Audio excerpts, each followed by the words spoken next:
We're going to have such a wholesome relationship. I am going to marry her. But the longer that Jessica spends with him, the more that she realizes that Jeffrey is more feminine than her. Jessica soon becomes unattracted to him and leaves Jeffrey for Adonis. Just imagine this. It's a beautiful sunny day, the sky is blue, the children are playing, and right there in the middle of the park, Adonis is having a picnic date with the most beautiful woman, Anastasia. She can sense how masculine he is, how strong he is, and how protective he is, and that means that then she can be feminine and submit. She can't get enough of him. If you desire a beautiful feminine woman, as a man, you must first become masculine. Men are objectively becoming more feminine. You know, there was a poll in the UK. I'm interested to see what you'd think of this. They asked young men if they felt completely masculine. Guess what percentage of men in the UK said that they felt masculine? Was it 80%? 50? 40? 30? 20? 10? 5? 2.5? It was 2%.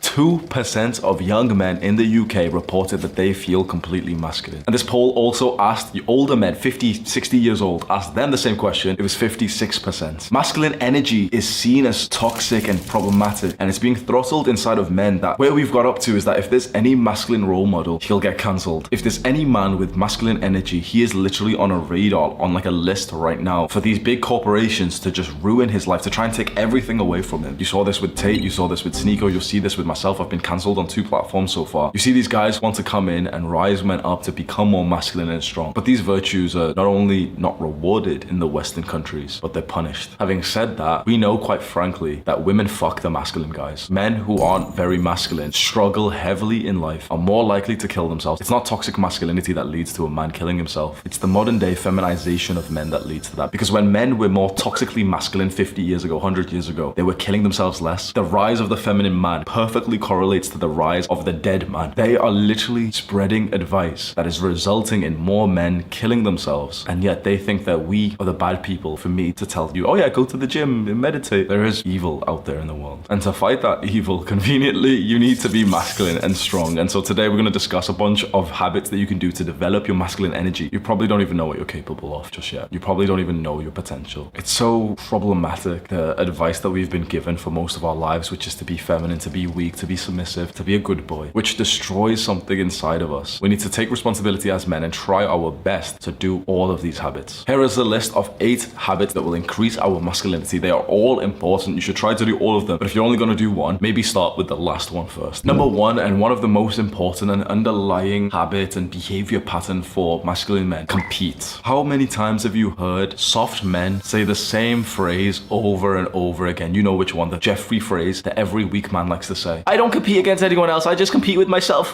That's not how competition works. You can make progress to your younger self, that's awesome, but you can't compete against yourself. That's a silly modern idea that weak men who don't want to compete with other men because that's scary and that's hard, that's what they say to themselves. Oh, I'm not competing against them. Why wouldn't you? When I hear a young man say, oh, I'm not competing against anyone else, I'm just thinking like, why? That's one of the best parts of being a man. Go find another guy who has the same goal as you and compete against him. That's what makes everything more fun. Why wouldn't you want to do that? As a young man, you might not have known this just yet, because your drive to compete with your fellow man has been destroyed. Again, because of the issues of the modern world, you went into school, an education system, and they gave everyone a participation trophy. If you were one of those boys who were really good on the field, you know, in sport or in football or whatever, you might have been rewarded in some senses, but you may have had a little bit of pressure to like, let the other kids have a go.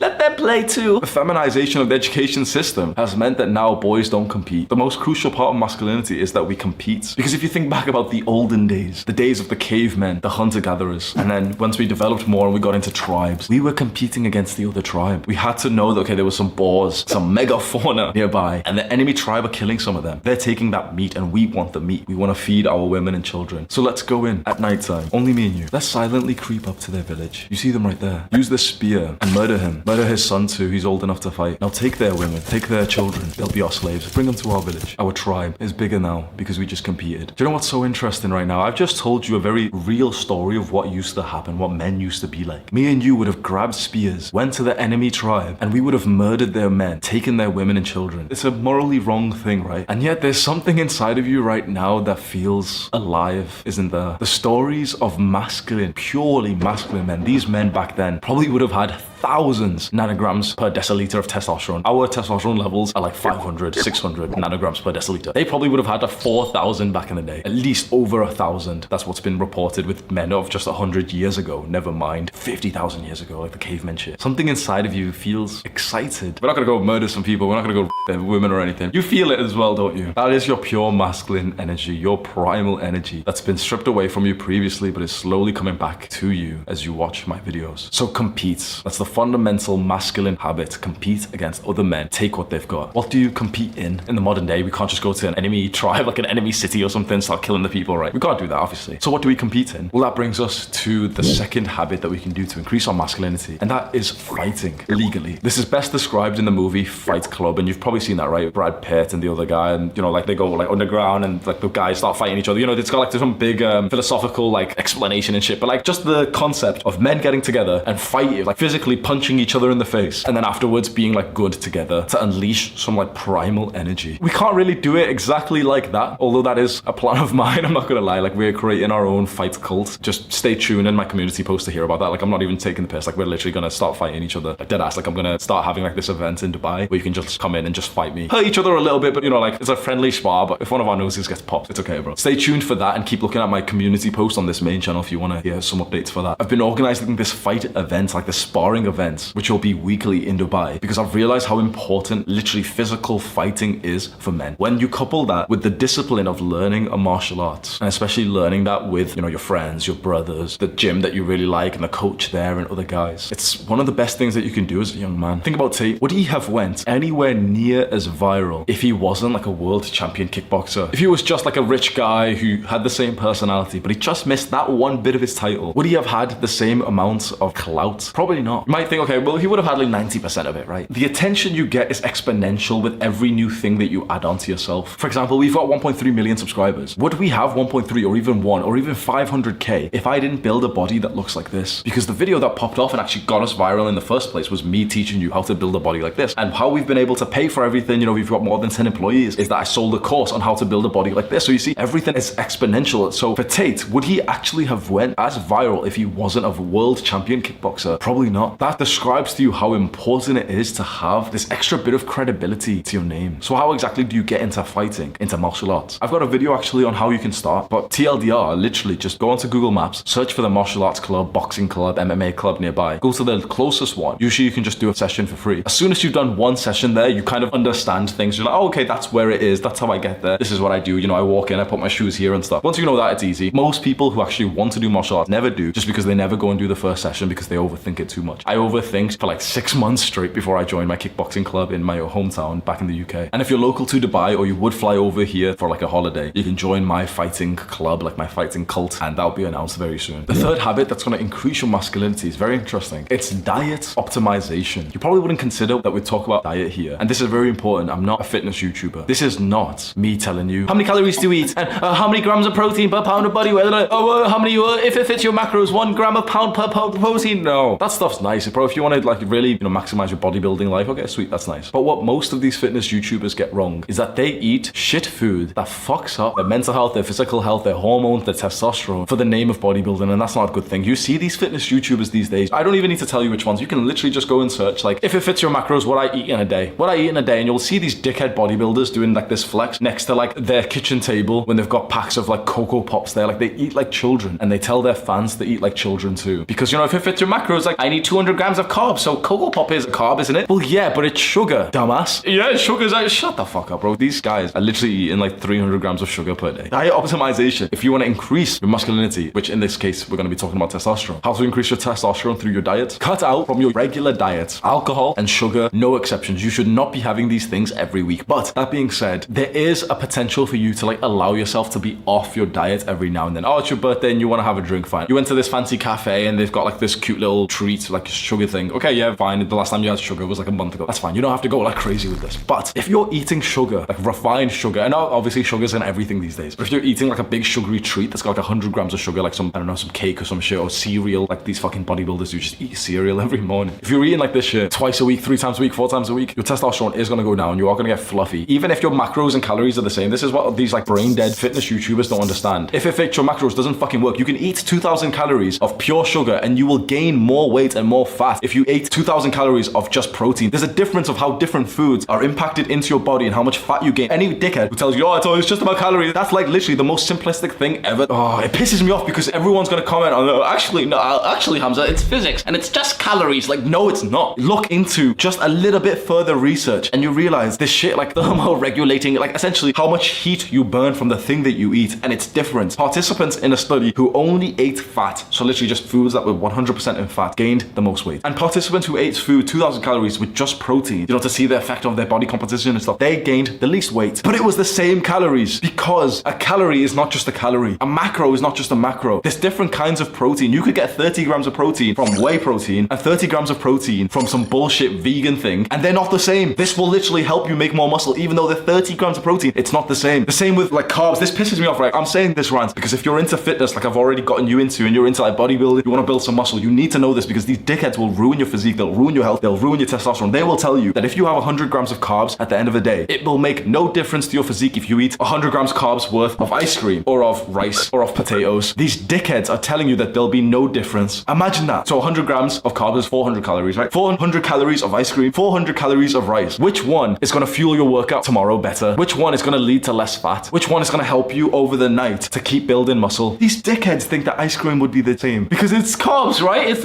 carbs.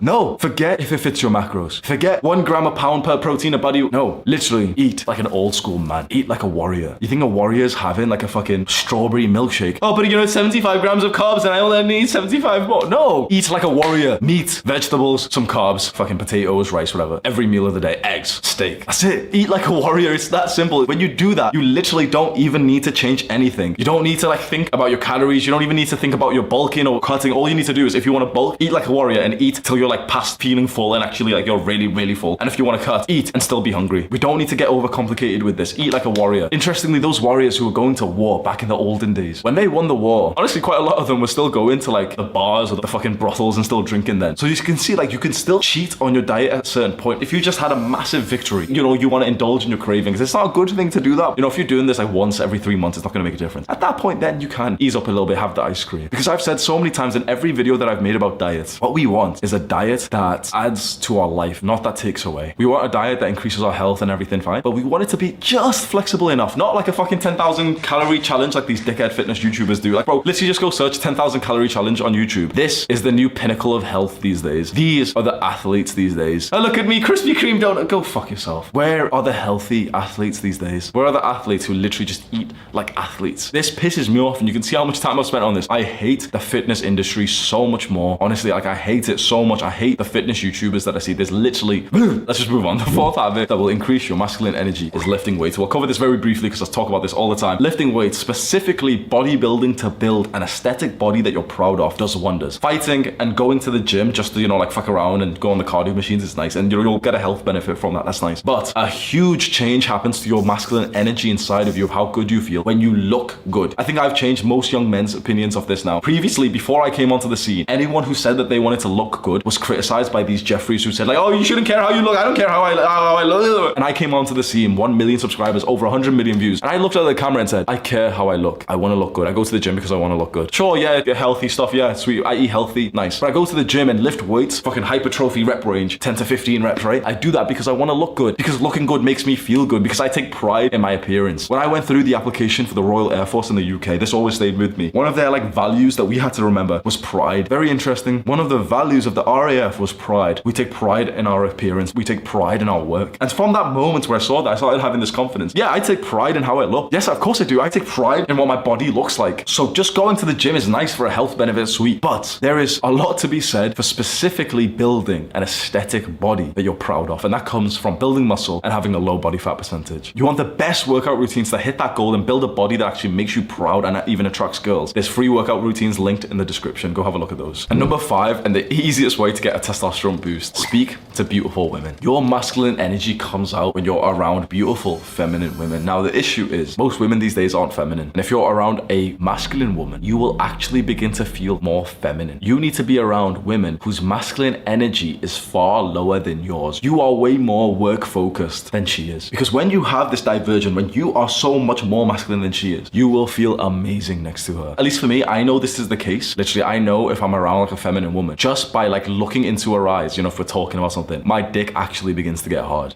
Literally. We don't even have to be talking about anything sexual or anything. If I'm around a woman whose feminine energy is way higher than mine and my masculine energy is way higher than hers, my dick begins to get hard without like any kind of sexual stimulation or anything. That's how fucking beautiful this like experience is, being around a woman who is actually feminine. And you know what's interesting? This doesn't even need to be with a woman who's like totally beautiful either. But there's an issue here. Just like the previous points, a lot of the world's young men cope. A lot of men are copers, and you may be one. You may have had this attitude of like, oh, well, I don't care about girls. Just like in the previous point, so many Jeffreys had this attitude about, I don't care how I look. So many guys these days have taken a big step back from women and dating. And you know what's very interesting, bro? You know, in my monk mode period in 2020, for like a solid year, bro, I did like literally just fucking grind it. I was working out like 3 hours a day, not even to make gains, just to fucking push myself, right? Total focus, 1 hour of meditation a day, bro. I went fucking obsessive with self-improvement. You know what's interesting? Through all of that, I didn't stop dating women. Why? Because I've known something, and this was further confirmed to me by the book, The Way of the Superior Man. That's a fantastic book. I've got a full guide to it. You can go and watch. That's really the book of masculine energy. It's a fucking amazing book, right? This book taught me something, and it said, do not allow your desire for women to be suppressed. This book was released a while ago, but it was so relevant now, and you know, the year ago when I first read it, that so many men have suppressed their desire for women with this cope of like, oh, well, I don't really care about girls. And the author of this book, The Way of the Superior Man, said that when this happens, not only you lose this important masculine energy towards women, you lose it towards the world. You become like a shell of the man you're supposed to be. You wake up and you just focus on like getting tasks done and checking off a box and stuff, and you don't actually go out and fucking penetrate the world like you're supposed to do as a man. I think it's very important that you actually have women in your life. I think it's important that you can navigate your life with women, not without them. There may be some periods where it's nice to be in solitude away from women. Those should be very short. For most of your life as a masculine heterosexual man, you should want women around you. You should. The thing is, you do. Every heterosexual guy actually wants this, but you've seen it, right? There's this modern sort of like weak Jeffrey propaganda that's convincing men to say like, oh, well, I don't care about getting girls. I don't care about girls. I'm just focused on me, but I'm not competing against anyone else because I'm just focused on me. That's weakness. That's suppression. Do you think the ultimate masculine man is saying, oh, well, I don't care about getting girls? He's like, no, of course not. Bro, the ultimate masculine man, Adonis, loves feminine energy. He loves women. Of course he does. You can't be like a real heterosexual masculine man without this desire. You can't. And you don't realize how much you're holding yourself back by suppressing your desire for the opposite sex, which is literally your fundamental need. Go speak to some beautiful women. Go navigate your life with them. I have countless videos on my channel, and I'm so glad and so proud of myself that I've been like the major face to actually make men feel okay with this. I came onto the scene and everyone was a Jeffrey. I came onto the scene 2 years ago. I swear to God, everyone in like the men's space, self-improvement products, everyone was a Jeffrey. Everyone was like focused on themselves, not competing against anyone else. Literally, there was no masculine man in the space like at all. The only like masculine men were the degenerate like red pill YouTubers. Of all the guys in the self-improvement space, they were all doing this like, oh, you know, I don't care about girls. Like, no fap day 67, huh? I came onto the scene and I was a lot more vulgar back then. And literally one of my first videos, I was like, I want to fuck women. Of course I do. And the amount of like feedback I got, whoa, this guy wants to fuck with, whoa. I was so surprised that people thought that that was like shocking. Of course you do. Do not let your desire for women to be suppressed. If that happens, you will destroy your masculinity and your testosterone levels will actually tank. If you want a healthy testosterone level, a healthy masculine energy inside of you, where you're actually more work focused, allow to feel your desire of women. When you walk past a hot woman, it's okay to look. It's okay to think like some dirty thoughts in your mind. It's okay, because your desire for woman is your desire for the world. But having said that, the sixth habit that's very important is semen retention. So we should have a desire for women. We should have a desire for partnership, for love, for sex, for dating. But we should be careful, quite frankly, of how much we come. Ejaculating as a man is not always a good thing. Maybe this is the first time you've heard this, or maybe you've seen so many no-fap semen retention videos, so you know what I'm about to say. But a lot of guys don't actually know this. A lot of guys don't actually ever think of what the consequences are of coming too much. And this might seem really weird if this is the first time you ever heard this, but trust me, okay? Like, if you could just blindly believe me, you know, you've seen my videos, you've seen the comments, you think, you know, he's on my side, he wants the best for me. Please just trust me. As a young man, if I could give you like a rule, right? Try to ejaculate, like bust a nut. Honestly, like once a week max. Like if you don't want to be on total no-fap, right? If you do, like I don't think you should still like masturbate or anything, but if you did want to, honestly, like once a week should be the maximum amount. Semen is the thing that makes you a man. It seems weird, and maybe no one's ever said this. You've never heard this in school. Your parents have never said this, so this is like the first like real sex education class you're actually getting from from someone who's unfiltered, please trust me, semen is incredibly valuable to have inside of you. When you expel it, you get this like little spasm of fucking pleasure, right? And it feels nice, right? But the trade-off, like the ROI is actually negative, because then you'll notice this now. I'm so sorry, like I've put this onto you, but you'll notice this now. For days after you ejaculate, you will actually be less masculine. Like straight afterwards. Imagine the dip. Like just before you were like ferocious, you were like a fucking ferocious animal. Literally you can't wait to like fucking, you know, like bust a nut, spread your teeth, right? That's purely masculine, right? And afterwards you're like there, little fucking spasm dumbass on the fucking bed, like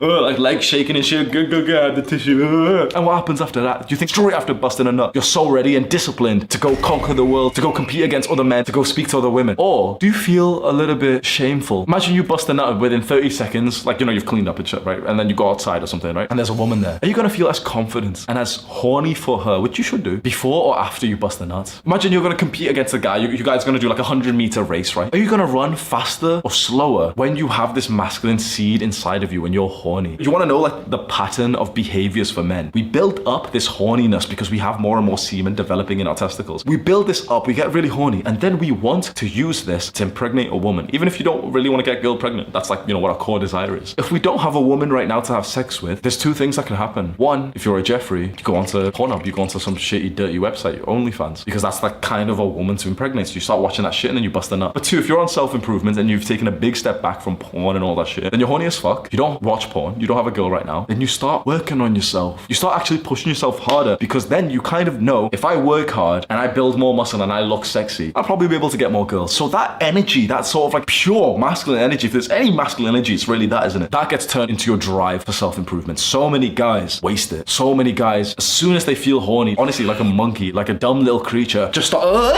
and just spasm there, like 2 minutes of pleasure, 5 minutes of pleasure, boom. And now they've just lost 10%, 20%, 30% of their masculinity for the next few days. Someone who is a compulsive wanker is usually never going to become successful. The moment that a young man's life changed these days is that he already has been addicted to porn and ejaculating. When he stops that, and you know, it takes a bit of a trial period, because you stop, you get so horny, you end up doing it again in like 1 day, then 2 days, then 3 days. But when you start to get weeks at a time without busting a nut, you realize, like, yeah, it's horny and you know, you get distracted, but you realize how fucking masculine you feel. Think about that. Like, if you go a week without ejaculating, you get so horny you can't even do anything. If you want pure masculine energy, that's like the extreme side of it. You get so horny that even though you want to do work, all you can think about is fucking girls. And that might be like a little bit of a good thing to experience. Maybe you don't want to go that far that you're so distracted, but you certainly want to progress to that. Be careful. I know this is so weird to say. Be careful of how much you're ejaculating. As a young man, like very young, like, you know, 12, 13, 14, 15, right? Generally, you can do it more than as you get older. What I've learned from these communities, not like the shitty no-fap YouTubers, like any YouTuber who talks about like no-fap and semen retention, most of them is shit. It's like a few sort of like underground communities and shit. But what I found is that as you get older, your ability to recover from ejaculation actually goes down, and so you can actually ejaculate less. So for example, a 14-year-old, you shouldn't be doing this shit at 14, but obviously guys are. A 14-year-old could bust a nut, lose his masculinity for like an hour, and then be recovered after that. You know, 15-year-old, the same thing, right? But as you get, like, I'm 25, right? For me personally, if I bust a nut, bro, I literally feel, I am quite conscious and self-aware, so maybe that's an element of this. But if I bust a nut, I can literally feel a difference for about 2 to 3 days afterwards. There isn't me saying like, oh, you know, I'm so like weird or whatever. I think I'm just one of the very few people who can really feel this, who's aware of this. But I think everyone else, my age, or even just most guys, actually have the same thing, but they just don't feel it because they're not actually like clued up on this. Now that you've heard me say this, go and investigate. Don't obviously like, oh, I'm just here to go jack. Like, next time you do it, just investigate how shit you feel for a while. Just think, is that ROI worth it? Because yeah, it's some pleasure, but like, we know pleasure's not even good for us anyway. How does that even build you as a man? But if you kept that horniness, you're so horny that then you actually want to go to the gym, because you're like, yeah, I'll just go to the gym because eventually I'll be like looking sexy and I'll start getting some girls then. The 7th habit is to stand up straight with your shoulders back. That is the first rule for life in Jordan Peterson's book, and it's a lot deeper than you think. So I've explained it in the video that I made about him, but the very quick explanation is that this phrase, stand up straight with your shoulders back, actually goes deeper than just body language. It's nice to have good posture and stuff, you've heard this, right? But Peterson expands this so much more, and he explains to us that your body language actually correlates to your position in society, like your status, and that correlates with your happiness, your serotonin, dopamine, and even testosterone. So like the fastest way to seem like you could elevate your position in the hierarchy, you know, the hierarchy of men is Jeffrey, Adonis, right? And everyone else is right in the middle. Most guys don't really think about this because it seems cringe to think like, oh yeah, hierarchy. Those guys never even move up the hierarchy. They never even elevate their status. The guy who's actually status seeking actually goes and increases his status. I think we're built different to a lot of guys, you know. I think a lot of guys are slightly broken. Yeah, it's sad because obviously it must be because of modern conditioning, but so many guys have abandoned their masculine energy, their masculine masculine desire for status. These feminine men I see on the internet who have abandoned this and say like, oh, they don't care about status. I see them comment on our videos, oh, it's cringe that you think about Jeffrey and Adonis and you want to get better, higher than Adonis because why can't you just be happy where you are? And I'm just looking and thinking, are you actually a man? Are you a man with that phrase? Can't you just be happy how you are? If you have any level of masculine energy inside of you, if you're actually a man, you can't just be happy being a fucking loser, being Jeffrey or being close to Jeffrey. You can't. If you've had the experience of a man, you know exactly what it feels like to be down there in the bottom of the social hierarchy, don't you? You know exactly what it feels like. Every single day you feel like shit. Any guy who like criticizes me for this, I just think like this man, he has something wrong with him. Because any man who's experienced somewhere in this status hierarchy knows how shit it is to be the bottom guy in the group, in the environment, in school. You know, the experience of a guy who's down here, you get the back of your head slapped by the guy who's bigger up. And yeah, you know, just being alpha doesn't mean that you have to be an asshole. But generally, if you're down here, other guys can't even help but to just make fun of you. You've had experiences of this. So when guys say like, oh, well, why do you care about status? I'm just thinking like, because men literally kill themselves when they're down here, you dumbass. Any man you see who says, oh, I don't care about status, don't care about it, you know that they've got like 100 nanograms per deciliter testosterone, honestly. As simple as that. You know that those men are like literally broken inside. If you are a man with masculine energy, you want to climb the status hierarchy. Of course you do. Because it's like, in your mind, you'll be thinking like, well, yeah, of course. Like, that's the point of life. Like, what else would I do with my time? Just play video games. I'm not a fucking Jeffrey. So of course you're going to be thinking, yeah, come on, Hamza, teach me how to get up here. Teach me how to get more like Adonis. That's why you watch every single one of my videos is me trying to teach you how to go from Jeffrey to Adonis, isn't it? Some guys literally argue with this and I just, oh, it pisses me off, bro. And those guys have big platforms. I see this shit all the time and I'm just like, holy fuck. This entire space of like men giving advice to men is literally just broken. And I'm so fucking glad I came on the scene because before I was on YouTube, bro, you were taking advice from some fucking 200 nanograms per deciliter little soy boys who didn't even go to the gym telling you about productivity, bro. I'll say that again. Before I came onto the scene, you were taking advice from these other guys who didn't even go to the gym and they were teaching you about productivity. They didn't even go to the gym and they were teaching you about how to be a man. This entire space was a fucking joke. Not only because of the creators, but because of the consumers. Because every fucking guy was so weird and so like lacking masculine energy. I don't care about computer. I literally cringed at this entire space, seeing all these fucking dweebs. And I was like, bro, I'm gonna take over this fucking space. I'm gonna use masculine energy, the thing that's all these dweebs are scared of. And I'm gonna dominate all of them. And look at this. Who's there to compete with now? Yeah, Tate, fair enough. He's a masculine guy. With masculine energy, you dominate the competition. And that's exactly what you've seen we've done with our movement. Before you go and leave a comment right now, how do you feel? Because so many guys would have just watched the last 2 minutes of me ranting and actually bigging myself up, taking a bit of pride for my accomplishments and saying, yeah, you know, I came into the space, I did so well, yeah. So many guys would have heard that, you know, that desire and accomplishment of mine to elevate my status. And they're gonna start leaving little intellectual comments right now. Oh, Hamza, you shouldn't care about this. You should just compare against you. You should just compete against yourself. How did you just feel over the last few minutes? This will be a great indicator of your masculinity. If you heard me rant just then, and especially when I just said, yeah, I came in, dominated the scene. If that made you feel excited, that's a good indicator of your masculinity. If that made you feel insecure, a little bit disgusted, newsflash, the feminization of men has taken your birthright away from you. Because if you do want to be a man, when you hear another man preach about his accomplishments, there's only two things you should feel. One, excitement, happiness, you know, positive emotions. Or two, not this feeling of disgust, like, oh god, that guy's talking about his success. That offends me. No, the second one should be a little bit of jealousy, a little bit of anger. Maybe, just maybe, you should be watching this video. If you're someone who wants to be in my space, but you should be watching this video, hearing me preach, saying like, yep, I've taken over the entire game. The self-improvement space was a fucking joke before I came on. We changed it forever. Maybe you should be watching this thinking, oh, really? Did you, Hamza? We'll see about that. Give me 6 months and I'll overthrow you. The amount of guys who are like that, maybe less than 5%, maybe like about 2%. The amount of guys who'd be happy, you know, for another man's success, maybe about 8%. 90% of men are fucking losers. This includes the intellectual motherfuckers. This includes the little soft motherfuckers, the low testosterone. Oh, I don't compete again. I've said a lot in this video and you're probably getting pissed off, but the 8th habit of increasing your masculine energy is very interesting. It's actually improving your mental health. I don't think many people actually talk about this, and generally I've found that the people who talk about men's mental health are not masculine at all. And I've not liked seeing that, because if you go down the men's mental health route, usually those kinds of guys, they'll lead you astray. What I found when I came into this space was that we needed to speak about 2 core habits to improve your mental health. Both habits you can do within 5 minutes, and I go through a detailed breakdown of exactly what to do in my full mental health guide. It's like 2 hours long where I've sat down and I've literally thought of every way that you can improve your mental health, and I've told you my personal story of the shit that I went through. Like some of the shit you probably wouldn't even believe. Click and watch that full mental health guide right now. Do the hard work, especially when you don't feel like it. Mwah.